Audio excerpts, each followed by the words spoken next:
And our next speaker is going to be Judson R. from Nashville. Hi, my name is Judson. I'm a good and worthwhile person worthy of recovery and recovering today. Wow. Nashville welcomes you. Welcome to Nashville. I wrote a few things down that I wanted to say. I didn't know how I would feel being up in front of everybody, but I guess I feel how I feel. I see a lot of familiar faces from Nashville, and some I haven't seen in a year and a half in Nashville, and some from all different parts of the country. I've had a chance to go to SA in Minnesota, in Washington, D.C., in St. Louis, in Seattle, Washington, and I hope that the fellowship continues to grow in all the other towns, because any place I go, I need SA or some kind of support for my recovery.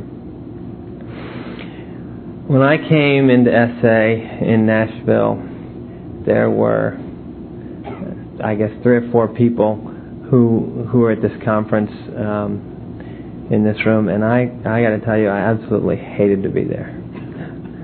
There was no place in the world I wanted to be less than in a meeting of Sex Addicts Anonymous.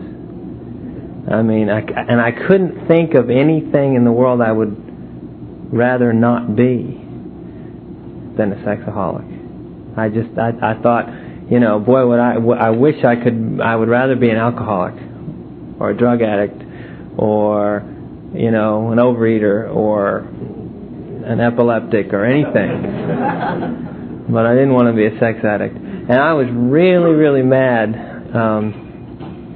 as a few people can tell you that I was when I came in. And as I heard somebody say in an open AA meeting I was at, I was angry at everybody in the meeting, and I hated them all, and I wish there were more people there to hate. So that's the way I felt. I have a lot of gratitude now, though. My life is a whole lot better than it would be. And I was thinking about it I guess a month or so ago. Today, where I am today, is not only in recovery, but it's like here I'm going along in this plane I guess it's an angle down of destruction in my life with addiction. Not only did I get in recovery and life start to improve, but had it not improved, it would have gotten worse. And so the difference of where my life is today versus where it would have been is not only the difference between where it is today and where it was, but where it would have been had I continued in my addiction. And that's heavy, because I actually probably wouldn't be here, because my addiction was taking me straight towards suicide. So I'm real grateful to be here.